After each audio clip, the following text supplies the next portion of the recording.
Hi, my name is Lacey, and I'm one of the UNC occupational therapy students that worked on this project with Ryan. The purpose of this video is to provide you with a little more detail on some of the design elements that we're recommending and why we're recommending them. We realized that we didn't have enough time during our presentation last week to really go over some of these features and why, and we wanted to give you the opportunity to explore them a little deeper. Now, there are a lot of rules and regulations regarding Americans with Disabilities Act, ADA, and Universal Design, UD, which would take far too long to discuss even in this video. But to sum it up, the basic principles of ADA and UD design are to make the space equitable and flexible to use so that those with diverse abilities are able to participate in the space regardless of their experience, knowledge, or ability. In addition, it's important to minimize hazards and fatigue throughout the layout and to incorporate the size and approach to the space so that it can be safely used comfortably by more individuals. More information specifically on some of this and these details is referenced in the reference material attached to our final full proposal. Feel free to reach out if you have any questions. I'd love to talk to you about them and explore them with you. Okay, first, before we get into this, let me start by saying I am not an architect, nor do I have any experience with using this kind of design software. So I apologize in advance for some of the features and design elements that I wasn't able to portray most accurately, or at least I feel, in this design. But I do think that you'll still be able to get a general idea of what we're talking about. And hopefully that will come across to you. Now, let me share my screen with you so that you can see what we're doing here. But here, hang on with me just a moment. Bear with me. All right, let's see.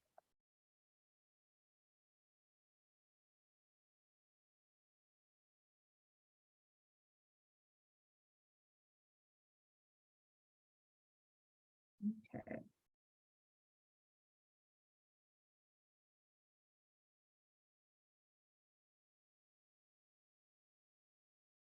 Hopefully you can see that.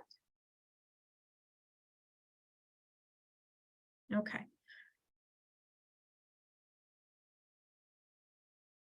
Okay, so for those of you who are not familiar with the Lindsay Street property, or maybe you haven't been there for a while, I wanted to show you a couple of photos of how the property stands currently. So this is 308 Lindsay. This is Miss Velma Perry's home. This is standing across the street looking to the front of the property in this photo. You'll see the ramp right here, which we're proposing to remove and change it, but we'll talk about in a few minutes. But please just make note that this yard is very small. And so we'll discuss ways that we try to address this in a moment. Now, we know parking is an issue at this property. We also know that there have been talks with the city about how to best address this and where to park staff members and volunteers.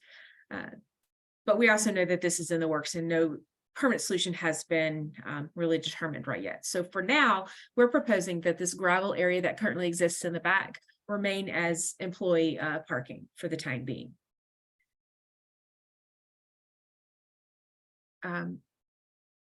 This little addition right here in the rear is currently structurally unsafe. So we are proposing that this be torn off and rebuilt. Fortunately, we are able to maintain the footprint of the home, even though we're not able to expand because we are limited by lot size and coverage as the home currently sits. But we can keep the original footprint. So we are able to rebuild this space back in the same exact size. So we're proposing we do that.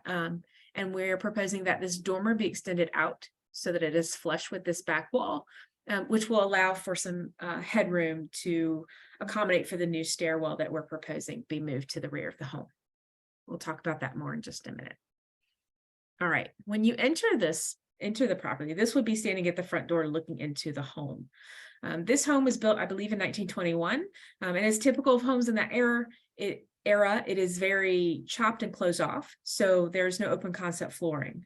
As you can see to the left, there is a room which we believe, I think it was her dining room, and then off the back of that is a kitchen, and then on the right is a room which I think was the living room, and behind that is a bedroom. Straight ahead, looking forward, in this area right here would have been the stairwell, and behind it would have been a bathroom. we're calling that bathroom the main bathroom, and this is what that bathroom would look like, or currently looks like.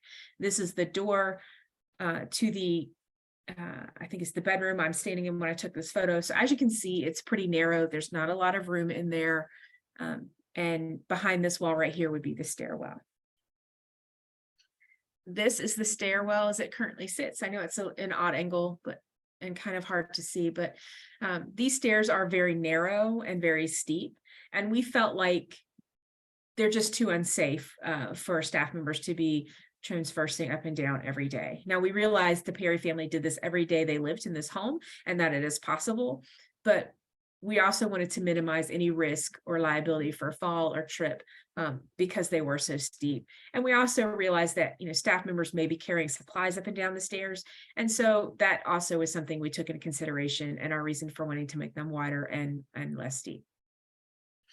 Okay. Now, this is the new floor plan we are currently proposing. As you can see, I tried to incorporate the hedges so that you could see. Oops, I hope my screen did not go blank for you. Bear with me if it did. Okay, hopefully that is going to work now. We tried to incorporate these hedges. We don't have the exact measurements, but they're pretty close. We went out there with our novice tape measures and tried to get a realistic measurement the best we could. So we're not proposing anything be changed about these hedges or these two trees here. We're leaving them as is for the time being. This box down here is the street, and this is one of those things, the yardscape, that I didn't really know how to best draw in this design plan. And so I hope you're able to envision what it currently looks like and what it will look like through this drawing, but I realize it may be a little difficult, so please bear with me. But this line right here, the edge of this gray box is Lindsay Street, and the edge of this gray box on this drawing represents the curb. So this would be the grassy area right here. And as you can see, this van is parked half in the grass and half in the road. One of the things that became very apparent to us when we had the potluck on the property earlier this month was that, or I guess it was last month, was that Lindsay Street is a very busy street. And we started thinking about when a loved one is offloading their family member to attend this respite program, the dangers that might be present because that road is so busy. And just thinking about it being a narrow residential street where passing is difficult and cars are going by at all times. So we didn't want to take the risk of someone being hit by a car or the car being rear-ended or anything like that. So what we're proposing is that this curb be indented and be moved inward to like a pull-off so that the vehicle can at least get partially out of the travel lane. Think of it similar as to like a lot of the transit bus stops in the area where there is a pull-off for the bus. Some of them allow the bus to get completely out of the road, but some of them allow them just to get partially out of the travel lane. And we think that's the best solution for the time being. We did consider putting a driveway here, but that isn't consistent with the Northside neighborhood properties. And it's also not allowed for city ordinance. There's no parking in the yard in this neighborhood. So we think that would be more difficult to get permitted than potentially changing this curb for an offloading zone. This right here is where the current ramp sits. And we're proposing that ramp be removed and this be returned back to the sidewalk with steps entering the porch, and that a new ramp be constructed off to the side here. Now, this ramp, we're proposing it come out and double back so that you enter the porch here. There is enough room technically to allow for just a single span, but that would put people exiting the ramp onto the edge of the porch. And we did not want to take the risk of somebody slipping off the edge of the porch. We felt it were safer to just bring them around and have them enter at this point. Okay, now let's zoom in just a little bit. All right. As you can see, if you recall from that first picture, there was another wall here, and which really kept that a closed off space, that entryway. And in this design, we are proposing that wall be removed. We'll talk about that more in just a moment. We're also proposing the wall to the kitchen be removed. And then additionally, you'll see that there are no more fireplaces in this property. The fireplaces as they currently sit are no longer structurally sound or functional. So we felt it better to remove them and then take advantage of that floor space. Now, another big change you'll see is that we have relocated the stairwells. The stairs originally sat right here, and we've now relocated them to the back of the property. That gave us two benefits. One being that we were able to widen the stairs and then turn them so that they're not as steep, but also it gave us the ability to expand this bathroom right here. Now, just to give you a little bit of information on North Carolina Respite Care Center, the regulations for respite care are that there be one bathroom for X amount of participants and employees. So we're for the 12 we're proposing, that's 2 bathrooms. One of those bathrooms must meet ADA regulations. And in that regulation is that the bathroom accommodate a 60-inch turning radius. That is a 5 foot, think about it, for someone who might be using a wheelchair to access the toilet. So this right here, by moving the stairs and expanding this bathroom, that gives us that room to use or to incorporate that turning radius to meet ADA design. In addition, you'll also see that there is a shower in this bathroom. We realize participants are not living here and they will not typically be taking showers here, but we also know that accidents may happen and should something happen that they require immediate need to shower off, that this shower is also accessible. In addition, this sink here, we're proposing be wall mounted instead of cabinet mounted, which will allow someone in a wheelchair to roll under it. Okay, let's see. I'm going to put it in 3D mode. And you'll have to apologize, bear with me, my allergies are quite active today. So please forgive me for sniffling.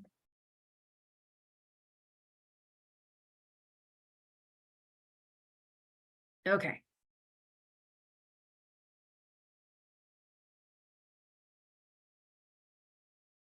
All right. Oh, I'll back out just a little bit. Here's a little better view. This would be the sidewalk with stairs entering onto the porch, and then the ramp. Like I said, you'd come here and you would turn, and then you would enter on the porch in this area. The porch is wide enough to accommodate seating, and we know that the Northside neighborhood loves community interaction. They love socializing, and so we wanted to leave that space available to residents or neighbors to sit out and have a conversation with neighbors if possible. We did notice during the potluck that on windy nights, that night in particular, there was quite a strong breeze through here. So we are proposing potentially adding a windscreen on either end of the porch. And we think one way to potentially honor the Perry legacy for the home is to repurpose the French glass bifold doors that are currently in the foyer area and maybe hang them as the windscreen, but that's something we can talk about later. Okay. Before we dive in deep, I want you to notice that the floor space throughout this entire home is the same. It is continuous throughout every room. And even though it is difficult to see right now, but even though the bathroom is a different color, we're proposing it be the same material so that it can be a seamless transition. And the reason for that is, as mentioned before with universal design, is you want to make it safer and require less effort. And the home as it currently sits, it has beautiful wood floors, but the transition between the rooms that have wood floors, the rooms that have carpet, and the rooms that have linoleum, such as the kitchen, leave a pretty thick chunk of wood threshold. And that is easy to trip over. It's whether you have a disability or not, you can catch your toes on it. And so by removing that flooring and using this universal flooring throughout the property, even when you change patterns in the bathroom or the utility room, you're removing the need for that threshold, thus removing that trip and fall hazard. So we think it's important to do that. We're proposing luxury vinyl tile because that vinyl tile is pretty durable So, and it's easy to clean and easy to maintain, and you can get a variety of patterns, even wood look. So we think that would be the best solution currently. Okay, now to get into this design. As you can see, there is a back bedroom here. This would have been the original back bedroom. The only change is that we moved the closet into the space, whereas before it was out in the back porch. The reason we left this room is that respite care regulations require a space that is called a quiet room. That is a space where participants can get away from the main programming area if they don't want to participate in whatever activities going on, or if they just want a quiet space to relax. So we're proposing that this space be, it can be a comfortable, quiet sitting area. We have a desk in here, maybe some chairs. As you can see, there's seating area right here, and a bookshelf just where they can sit, they can read, they can write, you can maybe put it in here and they can relax away from the hustle and bustle of the main programming area. Now this front room right here with the double doors, this we're calling a multi-purpose room. This is not a requirement of respite, but we left it because we felt like there's a requirement in the respite regulations that says that there needs to be a space that staff can have a private conversation if needed. While that exists in our second floor, and we'll get to that later, we realized that there may be a need to have private conversations with family members and loved ones, whether they are looking to explore their options when bringing their loved one to possibly attend the program, or talking about realities when their loved one when their needs no longer meet the respite center and they must move to a higher level of care. Those conversations still warrant privacy, and we felt having this space, this multi-purpose room where they can have that conversation in private with the doors closed, was a better option than having them come upstairs, which some caregivers also may have disabilities, and so traversing the stairs may not be as easy. But also we thought this offered an opportunity to have a separate programming space for smaller groups with like crafting table or an activity table, puzzles, or you name it, that can be opened up to incorporate what's going on in the main program area, or separated for a smaller group if needed. In addition, in this room, you'll see quite a large closet right here, this area right here, which is disproportionate to the other closets in the home. But we also realized that because of the limited space in this structure, that there may be need for programming furniture, tables, folding chairs, you name it, depending on whatever activity is being done, that aren't used every day and need to be stored. So we wanted to have a large storage area that those tables can, if there were rollaway tables or folding tables, they can be stored in this closet out of the way, out of a corner, so that they're no longer a trip hazard and they're not cluttering up valuable floor space. Now, this main programming area here, I'll get you down a little closer. So, oops. All right. So as you can see, we have removed 2 walls between the kitchen and the dining area and the foyer and the dining area to really open up this space. Oops. And again, this would be a front wall, but for this demo, it's removed so that you can see inside. Now, there is a column here. When you remove structural walls in a building, that weight of the roof and the weight of the second floor still have to be supported. So we know there will be some structural headers that have to be built into this plan, and I believe that a column will be needed to support that. So this is something that a structural engineer and architect will have to actually design into the space for the appropriate weight. I'm not able to give you that exact detail, but I think it's probably going to be somewhere in this general area. Even with this column, however, by opening up these 2 walls, you really get a sense that this space is more maneuverable than it currently sits, and that furniture can be moved out of the way, so depending on the programming, so that they can make use of a wider floor area, but then it can also be moved back so that it can be used for whatever needs need to be met in that space. Now with the kitchen area here, oops.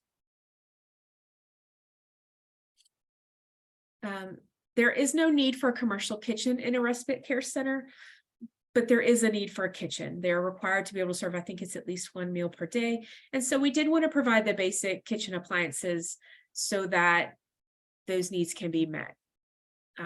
However, even though we have these basic kitchen appliances, due to the space, we're limited in counter space. So we felt that a good solution to that would be a center island.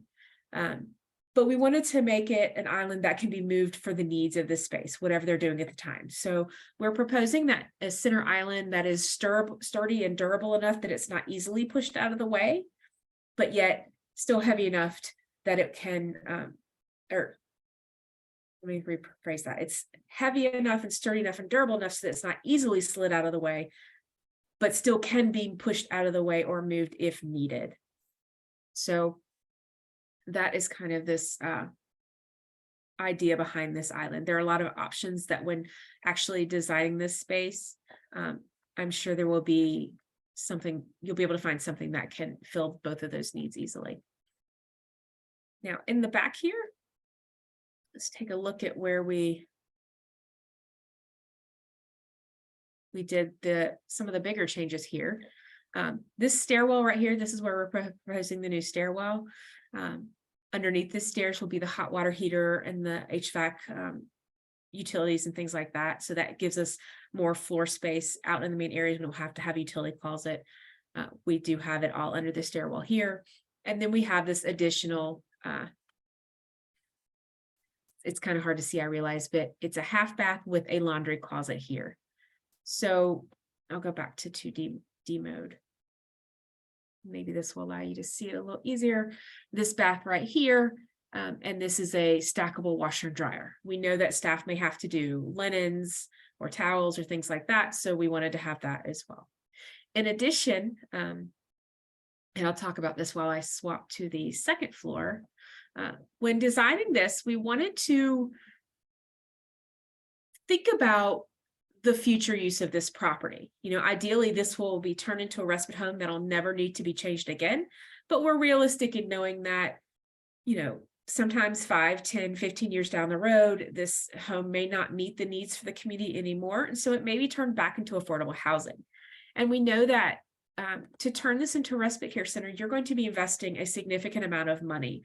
So we wanted to incorporate features that should this property go back to affordable housing, you're not being required to put in an additional significant expense to make it a sellable home.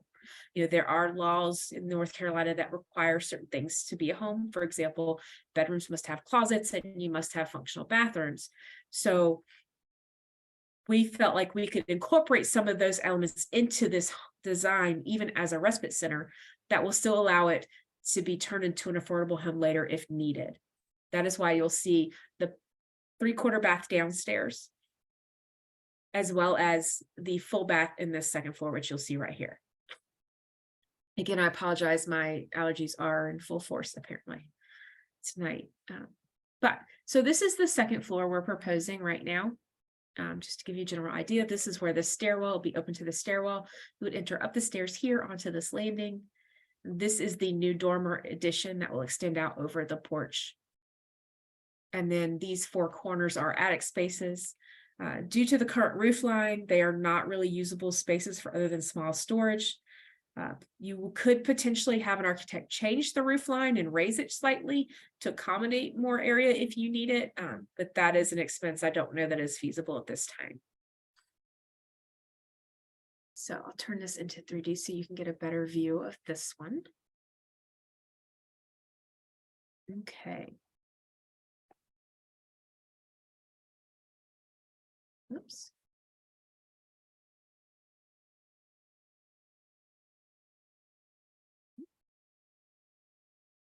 Apologize, bear with me. All right, now. Okay. So again, this would be the stairs. You would enter right here onto this landing, and this is your hallway area. This is a full bath. We realize, again, we don't need a full bath up here. We know staff would still probably appreciate a toilet and a sink. But again, putting this bath now, or even just the plumbing, you could, in theory, just do the rough plumbing and then have a tub installed later if needed. But that would minimize the expenditure later on of installing to make an attractive home. All right. These rooms are pretty much set the same. These 3 rooms right here as they currently were. The only thing we changed is the closets might have been moved or made slightly different size to accommodate clothing and whatnot. But basically it's the same as before. And so you have this room here, which, we're suggesting could be used as like an administrator or program director's office. And then this room over here would be, large enough for several desks, maybe for employee desks. And then this room here could be used as another office, but we're suggesting it be used for bulk storage. We know there's going to be a need for toilet paper or paper towels, maybe crafting supplies or other things that might be needed on a regular basis. And so this would be a good way to incorporate that storage for that. Now, another thing to meet code, these windows will have to be replaced on this floor. They need to meet certain requirements so they can be considered a second egress in case of fire or emergency. So that will need to be changed. They will need to be updated, but for the most part, they will stay in the same spot. And there's no other real structural changes on this level at this time, other than moving the stairs and then replacing that flooring in the hallway where they existed previously.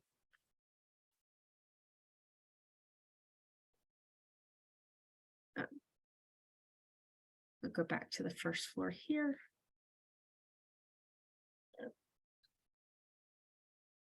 All right.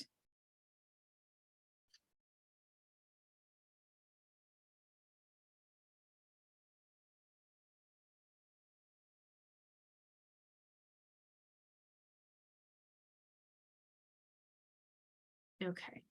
Now, the last thing I want to talk about are just little ways to honor the Perry family legacy.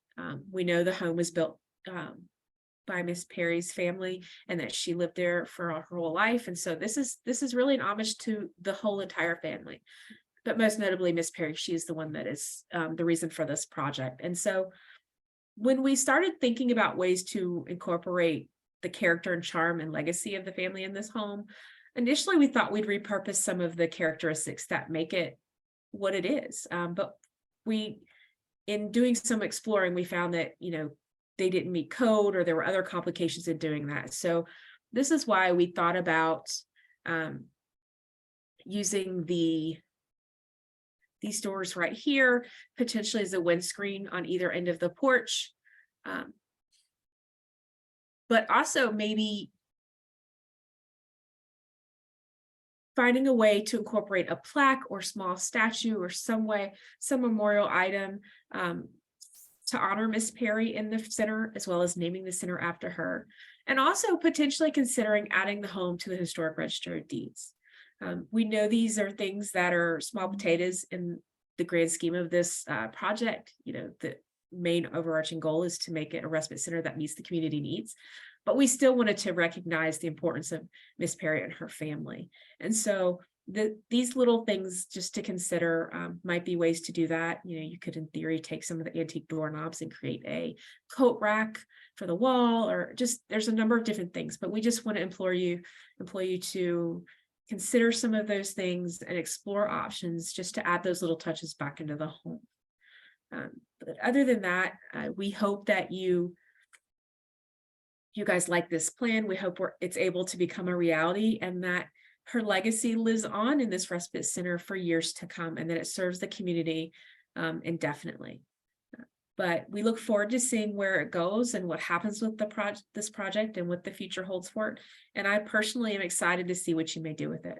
So please, again, if you have any questions, feel free to reach out to me. Ryan has my contact information, and I'd love to talk with you if you need to be. Thank you for watching. I hope this answers some questions for you. And yeah, I look forward to seeing what you do with it. Thank you.